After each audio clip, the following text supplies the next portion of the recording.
welcome back to the channel, riders. This is the Canyon Talk CF8. Time to go more in depth. I've just had my second ride on the bike, and I just want to tell you about why I think it's an absolute stoke machine. So let's have a look.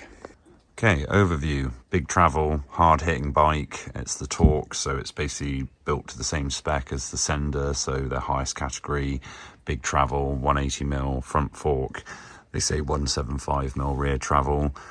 You get the Fox 38, really stiff. It's just the performance, but that doesn't bother me. It's really stiff, that fork, so really enjoying it at the moment. And then you get the Fox, I think it's the X2 float, but it's the piggyback, and with the progression of the linkage, goes really well. So that's working really nice. But it's a sort of big hitting travel bike, not far off a downhill bike. Probably that's the kind of next level of bike after this. Shimano EP8 motor, solid and reliable, loud, but bit of a brute, but works, and didn't have any problems with the Spectra I had before. And then you just get the basic SLX rear mech. I think that's a Dior 12-speed cassette. I like the fact it's nice and silver though. Kind of goes with the sort of theme I'm going for with the bike. And then you get the big fat SD42 Sunrock rims wheel combo. I think it's got a decent-ish free hub in it. It's got a few clicks. It sounds okay. But it's a 42mm wide, and then you've got the real chunky tyre at the back there as well. But that, I think, with the, so it's a 2.6 with the big rim, I think. And then you've got the front, which is the Assegai. Loving the Maxxis, I'd rock that anyway, but that's a 2.5 on a 37 SD 37 rim. So I think that's 37mm wide. That's 42 or something like that.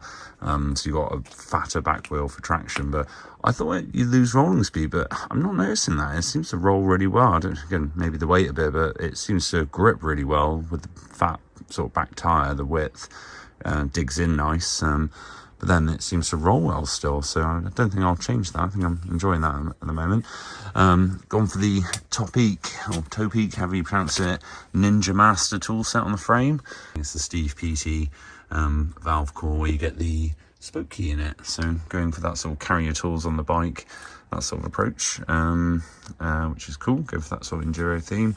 Shortening the stem and handlebars so the cables don't look anywhere near Deer Canyon. If you would let the rider's spec a stem length and bar sort of rise, that sort of thing, when you buy the bike, even colours, I think that'd be really cool, even if you added a few quid to spec a different colour or custom length for the time it takes. But I've got no problem with the Canyon ones. It's really clever how they hide the sort of cable for the remote through the bars, so it gives you a tidy cockpit. I like all of that. Just I don't like the length of the stem. It's too long for me, and I don't like the rise of the bars. So it's just rider preference, but it'd just be nice if I could work with the Canyon stuff. But I do like the chrome silver stem. That's not a coincidence, so might as well make it look good while you're doing it. I guess one thing that's really notable about this bike, and I actually really like about it, is it's got a real motocross kind of MX theme going on. Obviously it's mullet, so bigger wheel on the front, slightly smaller on the back.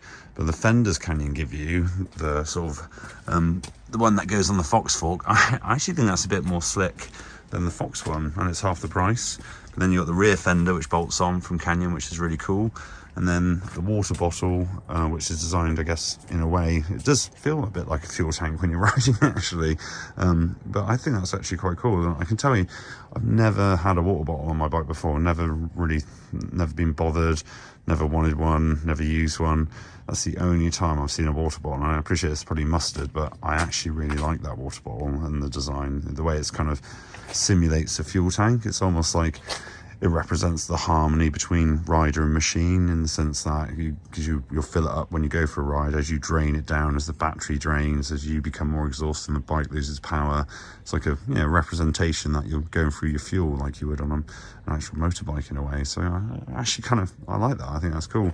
But it gives you a strap for the bottle, which I haven't used, because to be honest with you, that's pretty, when I put it in and fitted it, I don't think that is coming out, to be fair. I'd be surprised. But if there's a video upload of a bottle flying and hit me in the face, then I guess I'll stand to be corrected in that sense. But yeah, overall impressions of the bike. just, yeah, wow, it's a hell of a package. And I think the CF8's the base model, so you get this as the 720. I get the 900. It's just, for me, the 720 is enough. So that extra kilo weight would be kind of wasted in that sense. Not that it probably doesn't make a massive difference, but I think Canyon have really done something special with this bike. Yeah, it's an out and out, just absolute machine, effectively. Slack head angle, real playful geometry, progressive, and it's definitely got pop. See my previous review, this bike's got pop. Anyway, so a bit more in depth on that, what I think about the bike and anyone looking at these, because I don't think there's much out there on these at the moment because they're pretty new. But if you're looking for an e-bike, that's kind of a weapon of kind of all sort of abilities, and particularly I'm looking forward to hitting a bike park with this thing, because I think it's going to come alive there. But I think you can do a lot with this bike. But yeah, thanks for watching.